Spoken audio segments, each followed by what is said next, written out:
গোলাঘাটৰ মূৰফলনি বনাঞ্চলত চিটবল সপ্তাহ পালন। গোলাঘাটৰ মূৰফলনি বনাঞ্চলত 1 এপ্ৰিলৰ পৰা 7 এপ্ৰিললৈ ফল-মূলৰ অৰণ্য গঢ়িবলৈ এখোজ সেউজ বন্ধনৰ উদ্যোগতো ৰটাৰী ক্লাব গোলাঘাটৰ সহযোগত চিটবল সপ্তাহৰ আজি শুভাৰম্ভ কৰা হয়।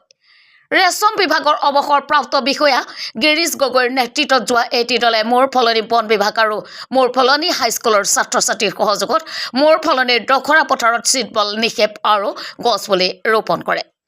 উক্ত অনুষ্ঠানত উপস্থিত থাকে মূৰফলনি হাইস্কুলৰ ছাত্ৰ-ছাত্ৰী শিক্ষকবৃন্দ, মূৰফলনি ফৰেষ্ট ৰেঞ্জৰ বিষয়া ৰাজীৱ কাকতি, অৱসৰপ্ৰাপ্ত বেংক বিষয়া হৰিশ নেওগ, যোগান বিভাগৰ অৱসৰপ্ৰাপ্ত বিষয়া ছাদিকুৰ ৰহমান, কৃষক দীপেন গগৈ, গোলাঘাট ৰটাৰী ক্লাবৰ সভাপতিকে আদি কৰি বহু গণ্যমান্য ব্যক্তি উপস্থিত থাকে। প্ৰকৃতি যদি আমি সংৰক্ষণ নকৰোঁ, মানুহে আমি জীয়াই থাকিব নোৱাৰোঁ। খাদ্যৰ অভাৱত বনাঞ্চলত থকা কিছুমান চৰাই নাইকিয়া হ'বলৈ আৰম্ভ হৈছে আৰু কিছুমান জীৱ-জন্তু জনাঞ্চলত প্ৰৱেশ কৰি মানুহৰ লগত সংঘাতৰ সৃষ্টি হৈছে। ইয়াৰ মূল কাৰণ ঘন জংঘলৰ মাজত খাদ্যৰ গছ-গছনিৰ অভাৱ হোৱা আৰু বনজ সম্পদ ধ্বংস কৰা বুলি বক্তাসকলে সংবাদ মাধ্যমক জানিবলৈ দিছে। গোলাঘাটৰ পৰা টুটুমণি বৰাৰ ৰিপৰ্ট, অসম ৰিপৰ্ট।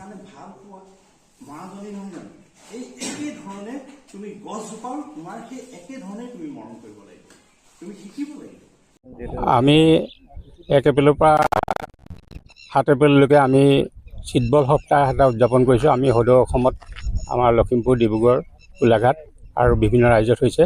আজিৰ দিনটো আমি চিটবল বনাই মূৰফলনি হাইস্কুলৰ, ফলঙনি হাইস্কুলৰ ছাত্ৰ-ছাত্ৰী, শিক্ষকে প্ৰমুখ্য কৰি সকলোকে আমি লগত লৈ আমি মূৰফলনি ৰিজাৰ্ভত আমি আজি চিটবল চয়িং কৰিলোঁ। যিখিনি চিটবলৰ পৰা যিবিলাক ফল-মূলৰ গছ হ'ব, সেই ফল-মূলৰ গছ যাতে চৰাই-চিৰিকটিয়ে খাই তাত তেওঁলোকে থাকিব পাৰে, তাৰ উদ্দেশ্য আগত ৰাখি আজি দিনটো আমি এই সমূহ দিনটোৰ কাৰণে আজি আমাৰ এই গুটি ছটিওৱা আমি কামভাগ আজি আমি সকলোৱে লগ লাগি সমাপন কৰিলোঁ। ধন্যবাদ। চিটবল সপ্তাহটো আমি আচলতে ইমান দিন জনাই নাছিলোঁ।